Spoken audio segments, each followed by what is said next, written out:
लाडाची लेक लाखात एक हवं ते कर. पोरी लाडाची लेक लाखात एक हवं ते कर, पण कुठल्या तरी पोराचा हात धरून पळून जाण्याच्या अगोदर एकदा फक्त तुझ्या आई वडिलांचा विचार कर. पोरा, तू पण लाडाचा लेक लाखात एक हवं ते कर, पण कुठल्या तरी पोरीचा हात धरायच्या अगोदर एकदा तिच्या आणि तुझ्या आई वडिलांचा विचार कर. पोरी, तुला ठाऊक नाही म्हणून सांगतो, ज्यावेळी तुझा जन्म झाला घरामध्ये दिवाळी साजरी झाली. पोरी, तुला ठाऊक नाही म्हणून सांगतो, ज्यावेळी तुझा जन्म झाला घरामध्ये दिवाळी साजरी झाली. छाती बडवून गावाला बाप सांगत होता, माझ्या घरी लक्ष्मी आली, लक्ष्मी आली, लक्ष्मी आली. गर्वानं फुगलेली बापाची छाती गर्वानं फुगलेलीच ठेवशील आयुष्यभर. लाडाची लेक लाखात एक हवं ते कर, पण कुठल्या तरी पोराचा हात धरून पळून जाण्याच्या अगोदर फक्त एकदा तुझ्या आई वडिलांचा विचार कर. पोरा, तू पण लाडाचा लेक लाखात एक हवं ते कर, पण कुठल्या तरी पोरीचा हात धरायच्या अगोदर फक्त एकदा तिच्या आई वडिलांचा विचार कर. पोरी, ताप यायचा तुला, तडपडायची तिकडे आई. तुम्ही लहान असता पोरीनं जाताना बघा, जाता जाता फक्त आज नुसता चेहरा पाडून ऍक्टिंग करा. घरात गेले गेले लगेच आई विचारते, लेकरा काय झालंय काय नेमकं. बाप लगेच विचारतो, काय झालंय माझ्या पोरगीला, पोरगीने चेहरा का पाडलाय. लक्षात ठेव पोरी, ताप यायचा तुला, तडपडायची तिकडे आई. डॉक्टरकडे घेऊन गेल्यावर डॉक्टर म्हणायचं घाबरण्यासारखं काहीच नाही, नॉर्मल ताप आहे, घाबरण्यासारखं काहीच नाही. पोरी, ठेच लागते तुला, तुझ्या आई बापाच्या काळजामध्ये होतं चर्र. पोरी, ठेच लागते तुला, आई बापाच्या काळजामध्ये होतं चर्र. लाडाची लेक लाखात एक हवं ते कर, कुठल्या तरी पोराचा हात धरून पळून जाण्याच्या अगोदर एकदा आई बापाचा विचार कर. पुस्तकापासून कपड्यापर्यंत पोरी तुला सारं नेटकच पुरवलंय. बाप बघा पोरीनू, तुमचा बाप, तुम्हाला वाटतं माझा बाप झोपतो, तुमचा बाप कधी झोपत नसतो. रात्री जर कधी 1-2 वाजता तुम्हाला जाग आली, एकदा बापापाशी जाऊन बघा, बापाच्या डोक्यामध्ये सतत विचार चालू असतो, इतरांच्या मुलीच्याकडे कपडे आहेत, माझ्या पोरीकडे कपडे नाहीत. इतरांच्या मुली सायकलवरनं चालल्यात, माझ्या मुलीकडे सायकल नाही. मला काहीतरी केलं पाहिजे. माझं पोरग चालत जातं, दुसऱ्यांची पोरं सायकलवरनं जातात. बाप कधी झोपत नसतो, त्याच्या मनामध्ये सारखं रुलिंग विचार चालत असतो. लक्षात ठेवा, पुस्तकापासून कपड्यापर्यंत तुम्हाला नेटकच पुरवलंय. पोरी, तुझ्यासाठी आई बापानं स्वतःच रगात घामामध्ये जिरवलंय. आलाच कधी चुकीचा विचार मनात तुमच्या मनात 100% पोरीनो या वयात येणारच आहे, पण आला जर विचार चुकीच्या तुझ्या मनात कधी, एकदा आठवशील आई बापाचं कष्ट क्षणभर. फक्त एकदा पोरीनं आठवा, तुमचा बाप तुमच्यासाठी काय करतो. तुमची आई सकाळची शाळा असते, 7 वाजता शाळा असते, तुमची आई 6ला उठलेली असतो, तुम्हाला उठवत नाही. माझ्या पोरीची झोप झाली पाहिजे, माझ्या पोराची झोप झाली पाहिजे. सगळा स्वयंपाक झाल्यानंतर आई तुम्हाला फक्त 15-20 मिनिटं अगोदर उठवते, जा बाळा आंघोळ कर, डबा घे आणि शाळेला जा.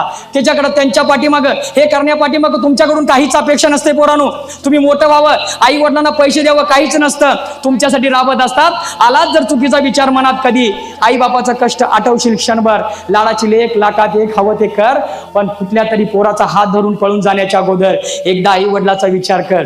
पोरी, तुझा लाड पुरवण्यामध्ये कळालंच नाही बापाला, वर्षामागून वर्षे कसं निघून गेली. पोरी कसे मोठं होतात, पोरं कसं मोठं होतात, पटकन आई वडिलांना कळत नाही.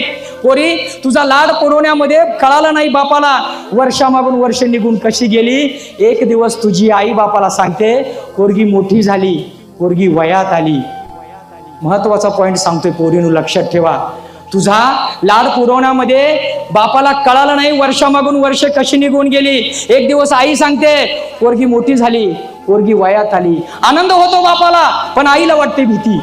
आनंद होतो बापाला, आईला वाटते भीती. रोज समजून सांगत असते बापाला, बाईपण आणि आईपण अवघड असते किती. त्या दिवसापासून पोरीनो, तुमचा बापाबद्दलचा राग का असतो मी तुम्हाला सांगतो. लहानपणी तुम्हाला बाप कुठेही फिरायला मुभा देतो, मैत्रिणीकडे गेली जा, पाहुण्याकडे गेली जा, पण ज्यावेळी तुम्ही मोठं होता, ज्यावेळी आई सांगते पोरगी मोठी झाले, त्या दिवसापासून बाप तुमच्यावर बंधनं लादायला चालू करतो. बाप म्हणतो 7च्या आत तू घरात आलंच पाहिजेस, मैत्रिणीकडे जायचं नाही. तुम्हाला कळत नाही बाप असा का करतो. माझ्यावरती जीवापाड प्रेम करणारा बाप, माझ्या पाहुण्यांच्याकडे सोडणारा बाप, आता मला कुठं का सोडत नाही. त्याच्या मागचं कारण समजून घ्या पोरीनो. बापाला कळालं नाही, तुमचा लाड पुरवण्यामध्ये वर्षामागून वर्ष निघून कशी गेली. एक दिवस आई सांगते, पोरगी मोठी झाली, पोरगी वयात आली. आनंद होतो बापाला, पण आईला वाटते भीती. रोज समजून सांगत असते, आईपण आणि बाईपण अवघड असतंय किशी. त्या दिवसापासून बाप तुम्हाला नजरेआड करत नाही क्षणभर.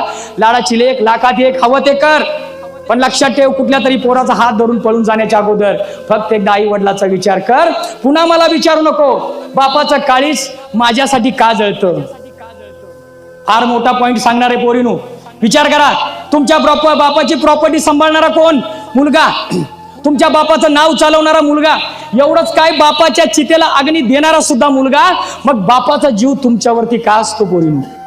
तुम्हाला काय वाटतं मी सासरी जाणार आहे म्हणून बाप माझ्यावरती प्रेम करतो, मी घर सोडून जाणार आहे म्हणून बापाचा जीव माझ्यावरती असतो? अजिबात नाही पोरींनो. तुम्हाला खरं कारण सांगतो, तुमचा बाप लहानपणापासून बघत असतो. गावात जर एखादा व्यक्ती मरतो, त्याला भिंतीला टेकून बसवलेलं असतं, त्याची 4 पोरं असतात, बाजूला बसून मुसू रडत असतात.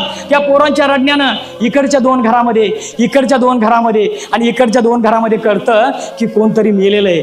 जर बापानं जास्तच प्रॉपर्टी ठेवली असेल, इकडच्या 4 घरामध्ये, इकडच्या 4 घरामध्ये कळतं की या घरात कोणतरी मेलंय. पण पोरीचं तसं नसतं.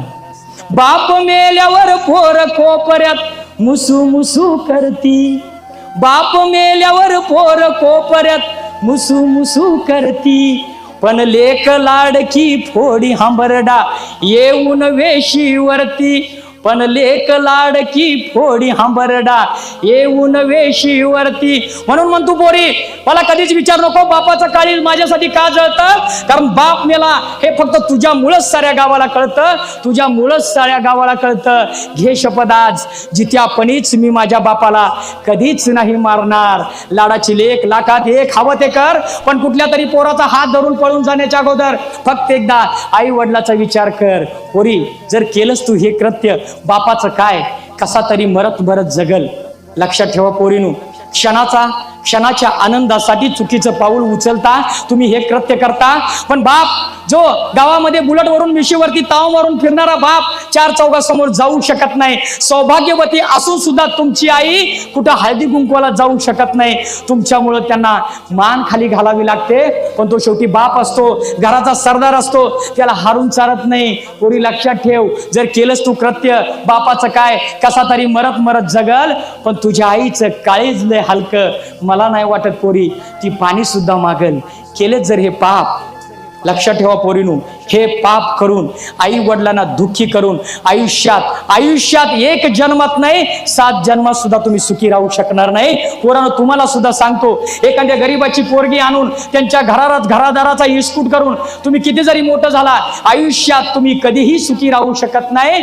म्हणून म्हणतो पोरीनो, केलं जर तुम्ही हे पाप, 1 जन्माचं सोड, 700 जन्मात तरी कसं फेडणार. लाडाची लेक, लाखात एक, हवं ते कर, पण कुठल्या तरी पोराचा हात धरून जाण्याच्या अगोदर फक्त एकदा आई वडिलाचा विचार कर. तुम्ही म्हणणार मग करायचं तरी काय, वयाच्या तुम्ही अशा टप्प्यावरती आहात, तुम्ही प्रेमात पडणारच आहात. मी लिहून देतो, भगतसिंग, राजगुरू प्रेमात पडलेच, पण देशाच्या प्रेमात पडले, हसत फासावरती गेले. तुम्हाला जर करायचं असेल, आयुष्य एकदाच दिलंय देवानं, काय करायचं लक्षात ठेवा. नशीब तुमचं चांगला, या पिढीमध्ये जन्माला आला. 20 वर्षापूर्वी तुम्ही जन्माला आला असता, शिक्षणाचं सुद्धा तुमच्या वांद होतं. या आई वडिलांनी तुम्हाला स्वातंत्र्य दिलंय, त्याचा गैरवापर करू नका. जर तुम्हाला करायचं असेल तर नारी म्हणून वंदिते तुला ग दुनिया सारी. लक्षात ठेव पोरी, नारी म्हणून वंदिते तुला ग दुनिया सारी. चल उठ पोरी, दाखव आता काय असते नारी होती झाशी राणीची, धीच गाता इंदिराजीची, आटवीरता अहिल्याजीची आणि सरस्वती सावित्रीची. करून स्मरण तू या नारीचे, भर पंखात ताकद सारी. नारी म्हणून वंदिते तुला ग दुनिया सारी. चल उठ पोरी, दाखव आता काय असते नारी.